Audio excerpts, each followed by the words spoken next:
ಓಂ ಶ್ರೀ ಗುರು ಬಸವಲಿಂಗಾಯ ನಮಃ. ತಾತ್ವಿಕ ತಳಹದಿಯ ಮೇಲೆ ಸಾತ್ವಿಕ ಸಮಾಜವನ್ನ ಕಟ್ಟಿದ ಮಹಾಮಾನವತಾವಾದಿ ವಿಶ್ವಗುರು ಬಸವಣ್ಣನವರನ್ನ ಮನೋಮಂದಿರದಲ್ಲಿ ಸ್ಮರಣೆ ಮಾಡಿ ತಮ್ಮೆಲ್ಲರಲ್ಲಿ ಪ್ರಣಾಮಗಳು. ಕೊಡಬೇಕು ಉತ್ತಮನಾದವಂಗೆ ಮಗಳಂ, ಸತ್ ಪಾತ್ರದೊಳು ದಾನಮಂ. ಇಡಬೇಕು ಈಶ್ವರನಲ್ಲಿ ಭಕ್ತಿ ರಸಮಂ, ಸ್ವಾಮಿಯೋಳ್ ನಿಷ್ಠೆಯಂ. ಬಿಡಬೇಕಯ್ಯ ಧನಲೋಭಂ, ಹರಹರ ಶ್ರೀ ಚನ್ನ ಸೋಮೇಶ್ವರ. ಸೋಮೇಶ್ವರ ಶತಕ. ಶರಣರು ಮೈ ಹಣ್ಣಾಗುವತನ ಕಾಯಕವನ್ನ ಮಾಡಿದರು. ಮನಸ್ಸು ಹಣ್ಣಾಗುವವರೆಗೆ ಲಿಂಗಯೋಗವನ್ನ ಮಾಡಿದರು. ಸತ್ಯ ಶುದ್ಧವಾದ ಕಾಯಕದಿಂದ ಶಿವಯೋಗದ ಕಡೆ ಸಾಗಿ ಹೋದರು. ಅವರ ಆಂತರ್ಯದಲ್ಲಿ ಸತ್ಯದ ಅನ್ವೇಷಣೆ, ಲಿಂಗಾನುಸಂಧಾನ, ಲಿಂಗದ ಅನುಷ್ಠಾನ, ಇಂತಹ ಸಮೃದ್ಧ ಬದುಕಿನ ಶರಣರು ಕನ್ನಡದಲ್ಲಿ ವಚನಗಳನ್ನು ರಚನೆ ಮಾಡಿದರು. ದೇವ ಭಾಷೆ ಶ್ರೀ ಸಾಮಾನ್ಯನು ಮುಟ್ಟದೇ ಇದ್ದಾಗ ಜನರಾಡುವ ಭಾಷೆಯಲ್ಲಿಯೇ ವಚನಗಳನ್ನು ರಚನೆ ಮಾಡಿಕೊಟ್ರು. ಈ ಕನ್ನಡ ಭಾಷೆಗೆ ಹಿರಿಮೆ ಗರಿಮೆಯನ್ನ ತಂದುಕೊಟ್ಟು, ಭಾಷೆಗೆ ಸೌಂದರ್ಯವನ್ನು ತಂದುಕೊಟ್ಟು, ಇನ್ನು ಡಿಕ್ಷನರಿಯಲ್ಲಿ ಸಿಗಲಾರದ ಕೆಲವು ಪದಗಳು, ಶಬ್ದಗಳು ವಚನಗಳಲ್ಲಿ ನಾವು ಕಾಣ್ತೀವಿ. ದಾಸಿಮಯ್ಯನ ವಚನದ ಒಂದು ಶಬ್ದ ಬರ್ತದೆ, ಹಾಸು ಹೊಕ್ಕು ಅಂತ ಹೇಳಿ. ಹಾಸು ಹೊಕ್ಕು, ಹಾಸು ಮತ್ತು ಹೊಕ್ಕು ಬಹಳ ಮೂಲ್ಯವಾದ ಶಬ್ದ ಇದು. ಇಂಥ 108 ಶಬ್ದಗಳ ಸ್ವಗಡನ್ನ ಕನ್ನಡದಲ್ಲಿ ದೇಶಿ ಭಾಷೆಯಲ್ಲಿ ರಚನೆ ಮಾಡಿದರು. ಕನ್ನಡದ ಉಪನಿಷತ್ತುಗಳು ಅಂತ ಹೇಳಿ ಅಣ ಕೃಷ್ಣರಾಯರು ಬರೀತಾರೆ ವಚನದ ಹಿರಿಮೆಯನ್ನ. ಸಮಾಜದಲ್ಲಿ ಅತ್ಯಂತ ಸುಲಭವಾದ, ಸಲ್ಲಲಿತವಾದ, ಸರಳವಾದ, ಪವಿತ್ರವಾದ ಕನ್ನಡ ಭಾಷೆಯನ್ನ ಕುಣಿಸಿದರು. ಶರಣರು ಅಚ್ಚಗನ್ನಡದ ಬೇಸಾಯಗಾರರು. ಅಚ್ಚ ಕನ್ನಡದ ಬೇಸಾಯಗಾರರು. ಅಂತಹ ಕನ್ನಡದ ಪದಗಳು ಅವು ವಚನಗಳಾಗಿದ್ದವ. ವಚನಗಳಲ್ಲಿ ಬೆಡಗಿದೆ, ಬೆರಗಿದೆ, ಬೆಳಕಿದೆ. ಇನ್ನೊಮ್ಮೆ ಹೇಳ್ತೀನಿ ಕೇಳಿ. ವಚನಗಳಲ್ಲಿ ಬೆಡಗಿದೆ, ಬೆರಗಿದೆ, ಬೆಳಕಿದೆ. ಬೆಡಗ, ಬೆರಗ, ಬೆಳಕ. ಬೇ ಬೇ ಬೇ. ಬೆಡಗ, ಬೆರಗ, ಬೆಳಕ. ಇವು ಮೂರೂ ವಚನಗಳಲ್ಲಿ ನಾವು ಕಾಣ್ತೀವಿ. ಯಾಕೆ ಹಂಗೆ ಕಾಣ್ತೀವಿ ಅಂತಂದ್ರೆ, ಕಾಯ, ವಾಚ, ಮನಸ ತ್ರಿಕರಣ ಶುದ್ಧವಾಗಿ ಬರೆಯಲ್ಪಟ್ಟವುಗಳು.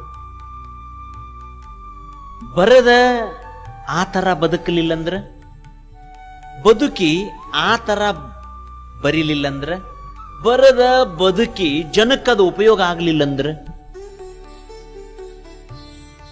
ಕಾಯದಿಂದ, ಮಾತಿನಿಂದ, ಮನಸ್ಸಿನಿಂದ ಶುದ್ಧವಾದವುಗಳು ವಚನಗಳು.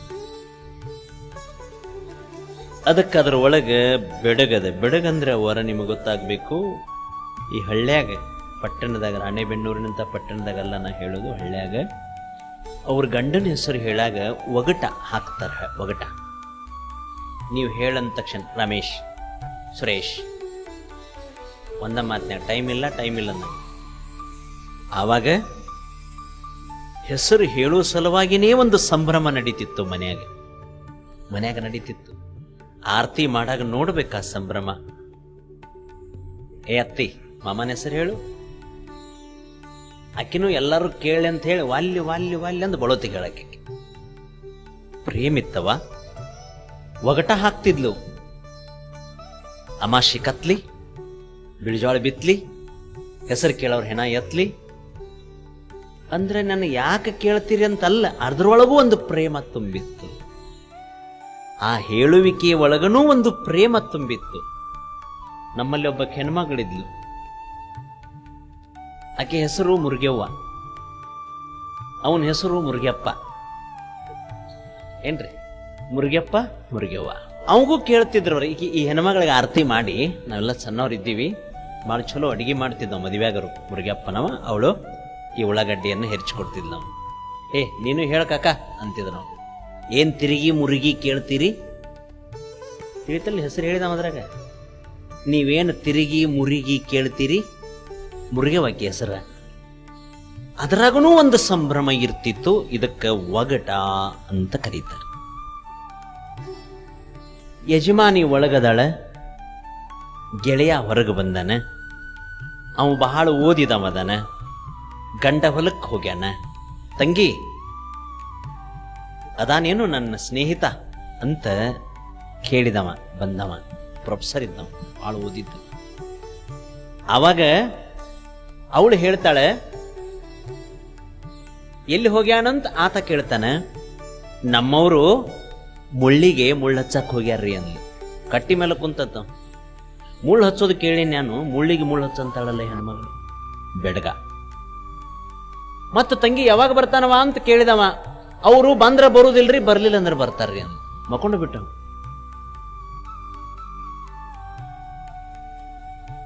ಮುಳ್ಳಿಗೆ ಮುಳ್ಳು ಹಚ್ಚಕ್ಕಂದ್ರ ನಮ್ಮ ತೋಟದಾಗ ಮುಳಗಾಯಿ ಬದನಿಕಾಯಿ ಹಾಕಿವಿ. ಆ ಮುಳಗಾಯಿ ಬದನಿಕಾಯಿಗೆ ಹಂದಿ ನಾಯಿ ದನ ಕಾಡಬಾರ್ದಂತ ಮುಳ್ಳು ಹಚ್ಚಕ್ ಹೋಗ್ಯಾನ. ಬದನಿಕಾಯಿ ಅನ್ನೋದು ಏನೈತೆಲ್ಲ ಬ್ರಕೆಟ್ನ್ಯಾಗ ಬೆಡಗ, ಮುಳ್ಳಿಗೆ ಮುಳ್ಳು ಹಚ್ಚ. ಮತ್ತ ಬಂದ್ರ ಬರಂಗಿಲ್ಲ, ಬರ್ಲಿಲ್ಲ ಅಂದ್ರ ಬರ್ತಾನಂತ ಹೇಳಿದೆಲ್ವಾ? ಹೌದ್ರಿ. ಮಳೆ ಬಂದ್ರ ಮನೆಗೆ ಬರಂಗಿಲ್ಲ, ಅಲ್ಲೇ ಗುಡಿಸಲ್ಲಾಗಿರ್ತಾನ. ಬಂದ್ರ ಬರಂಗಿಲ್ಲ, ಬರ್ಲಿಲ್ಲ ಅಂದ್ರ ಪ್ರವಚನಕ್ಕೆ ಬರ್ತಾನ ಬೆಡಗ. ಅಲ್ಲಮ ಪ್ರಭು ಹೇಳ್ತಾರೆ, ಅಲ್ಲಮ ಪ್ರಭುಗಳು ಕಂದಲು ಕರಗಿತ್ತು, ಬೆಣ್ಣೆ ಉಳಿದಿತ್ತು. ಅಲ್ಲಮನ ವಚನ. ಅಲ್ಲಮನ ಇನ್ನೊಂದು ವಚನದ, ತಾಯಿ ಬಂಜೆಯಾದಲ್ಲದೆ ಶಿಶುಗತವಾಗದು ಬೆಡಗ. ತಾಯಿ ಬಂಜೆಯಾಗಬೇಕಂತ. ತಾಯಿ ಬಂಜೆಯಾಗೋದು ಅಂದ್ರೆ ಏನದರ ಅರ್ಥ? ಬಂಜೆ ಎನ್ನುವ ಶಬ್ದ ಬಂದ್ರೆ ತಾಯಿ ಅನ್ನೋದಿರೋದೇ ಇಲ್ಲ. ಅದ್ರ ಅಲ್ಲಮ್ಮ ಹೇಳ್ತಾನ, ತಾಯಿ ಬಂಜೆಯಾಗಬೇಕಂತ. ಬಂಜೆ ತಾಯಿ ಆದದ್ ನಾವು ನೋಡಿವಿ, ತಾಯಿ ಬಂಜೆಯಾಗಬೇಕಂತ. ಇದು ಬೆಡಗ. ಬಹಳ ರಮ್ಯ ಅಲ್ಲಮನ ವಚನ. ಈ ಭೂಮಿಯ ಮಣ್ಣಿನ ವಾಸನೆ ಬಡದಿಲ್ಲ, ಅದಕ್ಕೆ ಅಷ್ಟು ಶಕ್ತಿ ಐತಿ. ಅಲ್ಲಮ ಸುಳಿದಾಡುವ ಬೆಳಕು. ಅಲ್ಲಮನಿಗೆ ಮಾಯೆ ಮುಟ್ಟಿಲ್ಲ, ಮೋಹ ಸೋಂಕಿಲ್ಲ. ಅಲ್ಲಮ ಬೆಡಗಿನ ವಚನಗಳ ಶ್ರೀಮಂತ, ಧೀಮಂತ, ಗುಣವಂತ. ಸೋಲಿಸಲು ಬಂದ ಮಾಯೆಯನ್ನು ಮಲಗಿಸಿ ಬಿಟ್ಟವ ಅಲ್ಲಮ. ಅವನ ತುಟಿಗಳ ಅಂಚಿನಲ್ಲಿ ಬಂದ ಆ ಪದಗಳು ಬೆಡಗ. ತಾಯಿ ಬಂಜೆಯಾಗಬೇಕಂದ್ರೆ ಏನದು? ಹೊಟ್ಯಾಗಿಟ್ಟುಕೊಂಡಿರ್ತಕ್ಕಂಥ ಕೂಸನ್ನ ಆ ತಾಯಿ ಬಂಜೆ ಅಂದ್ರೆ ಖಾಲಿ ಮಾಡ್ಬೇಕಂತ. ಒಳಗಿಟ್ಕೊಂಡ್ಲಂದ್ರೆ ತಾಯಿ ಆಗೋದಿಲ್ಲ ಅವಳು. ನನಗೆ ಇಲ್ಲೇ 9 ತಿಂಗಳು 10 ತಿಂಗಳು 11 ತಿಂಗಳು ಇಲ್ಲೇ ಇರಲಿ ಅಂತಾಳೇನು? ಅವಳು ಖಾಲಿ ಮಾಡೋದು. ಖಾಲಿ ಮಾಡೋದಕ್ಕೆ ದಾಸೋಹ ಅಂತಾರೆ, ನೆನಪಿಟ್ಕೊಳ್ಳಿ. ಹೊಟ್ಟೆ ಖಾಲಿ ಆತ ಖರೆ, ಮಗ ಮಗಳು ಅನ್ನೋದೊಂದು ಆಸ್ತಿ ತಯಾರಾತಂತಾನಲ್ಲಮ್ಮ. ಗೊತ್ತಾಗ್ತದಲ್ಲ ಹೇಳೋದು? ಖಾಲಿಯಾಗಿರ್ಬೇಕು, ಆದ್ರೆ ಪುಣ್ಯದ ಗಂಟು ತಯಾರಾಗಿರ್ತದೆ. ಖಾಲಿ ಆಗ್ಬೇಕು. ತಲಿ ಖಾಲಿ ಇಟ್ಕೊಂಡು ಬಂದ್ರ ಇಲ್ಲಿ ತಿಳಿತೈತಿ. ತಲಿ ತುಂಬಿಕೊಂಡು ಬಂದ್ರೆ ಸಂತಿಗೆ ಹೋಗಾಗ ಚೀಲ ಖಾಲಿ ಒಯ್ಬೇಕೋ ತುಂಬಿದ್ದು ಒಯ್ಬೇಕ ಏನ್ರಿ? ಖಾಲಿ ಒಯ್ಬೇಕು. ಮತ್ತ ಕ್ಯಾರಿ ಬ್ಯಾಗ್ ಒಯ್ಯಬಾರದು. ಪ್ಲಾಸ್ಟಿಕ್ ಏನ್ ಮಾಡ್ಯಾರ ಈಗ? ಬ್ಯಾನ್ ಮಾಡ್ಯಾರ. ಗಟ್ಟಿ ಅಂತ ಚೀಲ ಒಯ್ಬೇಕು. ಗಟ್ಟಿ ಚೀಲ ಹೋದ್ರ ಗಟ್ಟಿ ಮಾತು ಹಿಡಿಸ್ತಾವ. ಕೆಳಗೆ ಹರಿದತ್ತಂದ್ರೆ ಸಿದ್ದಯ್ಯ ಪುರಾಣಿಕರು ಹೇಳ್ತಾರೆ, ಏನ್ ಹೇಳ್ತಾರೆ ಅವರು? ಹುಟ್ಟುತ್ತಲೇ ನಾನು ಜೋಳಿಗೆ ಹಿಡಿದುಕೊಂಡೇ ಹುಟ್ಟಿದೆ, ಜೋಳಿಗೆಯದೇನೂ ತಪ್ಪಿಲ್ಲ, ಜೋಳಿಗೆ ಇನ್ನೂ ತಪ್ಪಿಲ್ಲ. ನೋಡ್ರಿ ಎಷ್ಟು ಚಂದ ಕನ್ನಡದ ಪದಗಳು. ಜೋಳಿಗೆ ಏನೂ ತಪ್ಪಿಲ್ಲ, ಜೋಳಿಗೆ ಇನ್ನೂ ತಪ್ಪಿಲ್ಲ, ಕಾರಣ ನಾ ತಂದ ಜೋಳಿಗೆ ಹರಿದ ಜೋಳಿಗೆ. ನಾವೆಲ್ಲರೂ ಇಲ್ಲಿ ಬರಾಗ ಹರಿದ ಜೋಳಿಗೆ ತಂದೀವಿ. ಈ ಕಿವಿಲೆ ಕೇಳಿ ಈ ಕಿವಿಲೆ ಬಿಟ್ಟು ಬಿಡ್ತೀವಿ. ಬಹಳ ಜನ 90%. ಇಲ್ಲೆಷ್ಟು ಆನಂದ ಆಗ್ತದ ಇಲ್ಲಿ ತಿಳ್ದಂಗ ಅನಿಸ್ತೈತಿ. ಮನಿಗೆ ಹೋಗಿಂದ ಹೆಂಡತಿ ಕೇಳ್ತಾಳ, ಏನಿತ್ತು ಇವತ್ತು ಪ್ರವಚನ? ಭಾರಿ ಹೇಳಿದ್ರಳ. ಅದ ಏನಂತ ಕೇಳ್ತಾಳೆ. ಭಾರಿ ಅನ್ನೋದ್ರಾಗನ ಮುಗಿದು ಬಿಟ್ಟಿರ್ತೈತಿ. ಎಷ್ಟು ಸೂಕ್ಷ್ಮದ ಅಂತಂದ್ರೆ, ಪರಿಪೂರ್ಣವಾಗಿ ದೈವತ್ವದ ಅರಿವು ಆದವನಿಗೆ ಹೇಳಕ್ ಬರುವುದಿಲ್ಲ ಒಮ್ಮೊಮ್ಮೆ. ಸುಖವೇ ಹೇ ಸುಖವೇ ನೀ ನಿಖಿಳವೆನಿಸದೆ ಎನ್ನೊಳು ಏಕಮುಖವಾಗಿರು ಅಂತಾರೆ. ಸುಖ ಬ್ಯಾರೆ, ಪರಮ ಸುಖ ಬ್ಯಾರೆ. ಸುಖದ ಬಾಜು ದುಃಖ ಕೂತ್ಕೊಂಡೈತಿ, ಸುಖದ ಬಾಜು ದುಃಖ ಕೂತ್ಕೊಂಡೈತಿ. ಪರಮ ಸುಖದ ಬಾಜು ದುಃಖ ಇಲ್ಲ, ಪರಮ ಸುಖದ ಬಾಜು ಪರಮ ಆನಂದ ಐತಿ. ಈಗ ನೋಡಿ, ಸೊಳ್ಳೆ ಕಚ್ಚುತ್ತದೆ. ಸೊಳ್ಳೆ ನಿಮ್ಮೂರಾಗಿಲ್ಲ ಇಲ್ಲ ಒಂದು ಸೊಳ್ಳೆ ಕಚ್ಚತೈತಿ. ಕಚ್ಚಿದ ತಕ್ಷಣ ಹಿಂಗೆ ಕೆರಿತೀವಿ, ಹಿಂಗೆ ತಿಕ್ತೀವಿ ಇಲ್ಲ, ಅವಾಗ ಏನು ಅನಿಸ್ತದ? ಸುಖ ಅನಿಸ್ತದ, ಹಿತ ಅನಿಸ್ತದ. ಹಂಗ ಬಳತನ ಕೆರೆದ್ರೆ ರಕ್ತ ಬರ್ತೈತಿ, ದುಃಖ ಅನಿಸ್ತದೆ. ಹಿಂಗೆ ಕೆರೆದ ತಕ್ಷಣ ಸುಖ ಅನಿಸ್ತದ, ಬಾಳೋತನ ಕೆರೆದ ಮೇಲೆ ರಕ್ತ ಬರ್ತದ, ಅಲ್ಲಿ ಏನಿರ್ತದ? ದುಃಖ ಇರ್ತದ. ಆದ್ರೆ ಅಧ್ಯಾತ್ಮ, ಶಿವಯೋಗ, ಗುರುದರ್ಶನ, ವಚನ ದರ್ಶನ, ಸಂಗೀತ, ಪ್ರಾರ್ಥನೆ ಇದರ ಒಳಗೆ ಮನ ಮಗ್ನಾಗಿ ಬಿಡುತ್ತಂದ್ರೆ ಪರಮ ಸುಖ. ಪರಮ ಸುಖವ ತೋರಿದ ಗುರುವೇ ಅಂದಿಲ್ಲೇನ ಅಕ್ಕ? ಇದನ್ನೆಲ್ಲ ಅಳಿಕಿಸಿ ಬಿಡಿಸಿ ಪರಮ ಸುಖವ ತೋರಿದ ಗುರುವೇ ಅಲ್ಲ, ಪರಮ ಸುಖವ ತೋರಿದ ಗುರುವೇ. ನೋಡ್ರಿ ಶರಣರ ಮಾತುಗಳು ಹೆಂಗದಾವ.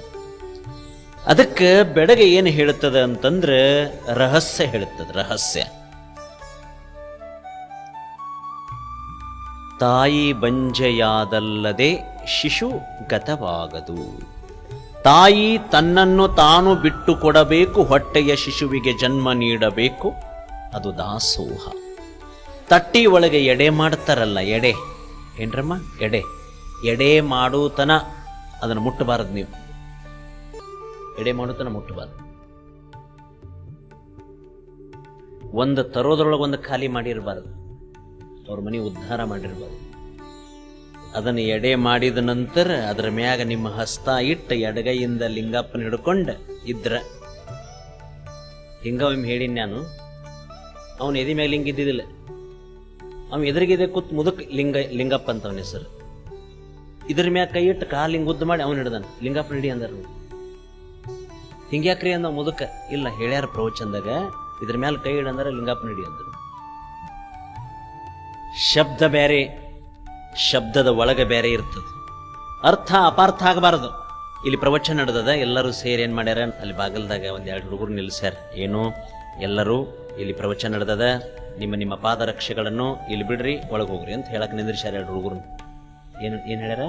ಪಾದರಕ್ಷೆಗಳನ್ನು ಇಲ್ಲಿ ಬಿಡ್ರಿ, ನಾವು ಕಾಯ್ಕೊಂತಿರ್ತೀವಿ, ಇಲ್ಲಿ ಬಿಡ್ರಿ, ಒಳಗೆ ಹೋಗ್ರಿ ಅಂತ ಹೇಳಕ್ ನಿಲ್ಸ್ಯಾರ. ಆ ಹುಡುಗ ಹೇಳ್ಕೊತ ನಿಂತಾವ, ಅಕ್ಕಾರ ಇಲ್ಲಿ ಬಿಡ್ರಿ ಒಳಗೆ ಹೋಗ್ರಿ, ಅಣ್ಣರ ಇಲ್ಲಿ ಬಿಡ್ರಿ ಒಳಗೆ ಹೋಗ್ರಿ ಅಂತಂದ್ರಾಗ ಇಬ್ರು ಹೆಣ್ಮಕ್ಳು ಆಟೋ ಇಳಿದಾರ. ಅಕ್ಕಾರ ಸ್ಲೀಪರ್ ಇಲ್ಲಿ ಬಿಡ್ರಿ ಒಳಗೆ ಹೋಗಂದಾರ. ಅವ್ರು ಹಾಕೊಂಡ್ ಬಂದಿಲ್ಲ. ನಾವು ಹಾಕೊಂಡು ಬಂದಿಲ್ರಿ ಅಂದ್ರೆ ಅದು ನಮಗೆ ಗೊತ್ತಿಲ್ಲ. ಮನೆಗೆ ಹೋಗ್ರಿ, ಹಾಕೊಂಬರ್ರಿ, ಇಲ್ಲಿ ಬಿಡ್ರಿ, ಒಳಗೆ ಹೋಗ್ರಿ ಅಂದ್ರೆ ಹಂಗೆ ಹೇಳ್ಯಾರನ ಅವ್ರು. ಶಬ್ದ ಬೇರೆ, ಅರ್ಥ ಬೇರೆ, ಗೊತ್ತಾಗ್ತದಲ್ಲ. ಯಾರು ಹಾಕೊಂಡು ಬಂದಾರ ಅವ್ರಿಗೆ ಹೇಳಕ್ ನಿಲ್ಸ್ಯಾರ, ಇವ್ರು ಹಾಕೊಂಡ್ ಬಂದಿಲ್ಲ ಅಂದ್ರೆ ಅದು ನಮಗೆ ಗೊತ್ತಿಲ್ಲ. ಮನೆಗೆ ಹೋಗ್ರಿ, ಹಾಕೊಂಡು ಬರ್ರಿ, ಇಲ್ಲಿ ಬಿಡ್ರಿ, ಒಳಗೆ ಹೋಗ್ರಿ. ಒಳಗಿನ ಅರ್ಥ ತಿಳ್ಕೊಳ್ಳಿ, ಶಬ್ದ ತಿಳ್ಕೊಬೇಕು. ಒಂದು ತಟ್ಟೆ ಒಳಗ ಅನ್ನ ಇಟ್ರ ತಟ್ಟೆ ಹೇಳ್ತದ ಸಾಕಪ್ಪ ಹೊತ್ತಾಗ್ಯದ. ಅನ್ನ ಹೇಳ್ತತಿ ಸಾಕಪ್ಪ ಹೊತ್ತಾಗ್ಯದ, ಕೈಗೆ ದಾಸೋಹ ಮಾಡಂತತಿ. ಕೈಗೆ, ಈ ಕೈಗೆ ದಾಸೋಹ ಮಾಡ್ತತಿ ತಟ್ಟೆ. ತನ್ನೊಳಗೆ ಇಟ್ಟ ಅನ್ನವನ್ನು ಕೈಗೆ ದಾಸೋಹ ಮಾಡ್ತದ. ಕೈ ಒಂದು ಅರ್ಧ ತಾಸು ಹಿಂಗೆ ಹಿಡ್ಕೊಂಡು ಕೂಡ್ತದೆ, ಚಪಾತಿ ಪಲ್ಯ ಹಿಡ್ಕೊಂಡು ಹಿಂಗೆ ಕೂಡ್ತದೀನಿ. ಅದು ಹೇಳ್ತದ ಕೈ, ಏ ಬಾಯಿಗೆ ದಾಸೋಹ ಮಾಡ, ಬೇಗ ಇಟ್ಕೋಬೇಡ, ಇಟ್ಕೊಂಡ್ರೆ ಕೆಡ್ತದ, ಇಟ್ಕೊಂಡ್ರೆ ಕೆಡ್ತದ, ನೀರ ಹರಿತಿರ್ಬೇಕು, ಇಟ್ರೆ ಕೆಡ್ತದಂತ ಹೇಳಿ ಇದು ಬಾಯಿಗೆ ದಾನ ಮಾಡ್ತದ. ಬಾಯಿನ ಹಿಡ್ಕೊಂಡು ಕೂಡ್ತೇನೆ ಬಾಯಾಗ. ಬಾಯಿ ಹೇಳ್ತದ ಹಲ್ಲಿಗೆ ಕಳಿಸು ಅಂತದ. ಹಲ್ಲಿಗೆ ಹಲ್ಲಂತತಿ, ಒಳಗೆ ಕಳಿಸು ಅಂತ. ಒಳಗೆ ಹೋಗ್ತದ, ಅದು ಅಲ್ಲೇ ಇರ್ತತೆ ಒಂದು 4-5 ದಿವಸ ಇರ್ತದೇನ್ರಿ. ಅದು ಅದು ಹಂಗ ಇದು ಹಿಂಗೈತತಿ ಚಕ್ರ ನಡೆದತೆವು. ಇದ್ದದ್ದೆಲ್ಲ ನನಗೆ ತಟ್ಟೆ ಒಳಗಿನ ತಟ್ಟೆ ಒಳಗನ, ಕೈಯಂದ ಕೈಯಾಗನ, ಬಾಯಾಂದ ಬಾಯಾಗನ, ಹೊಟ್ಟೆ ಅಂದ ಹೊಟ್ಟೆಗನ ಅಂದ್ರೆ ಮುಂದ್ರೆ 108 ಎಷ್ಟು ಬೇಕಾಗಬಹುದು. ಒಳಗೆ ಹಾಕೋದಲ್ಲಿ ಮ್ಯಾಗ ಸೈತ್ ಕಟ್ಟೋದಕ್ಕಿತ್ತು. ದಾಸೋಹ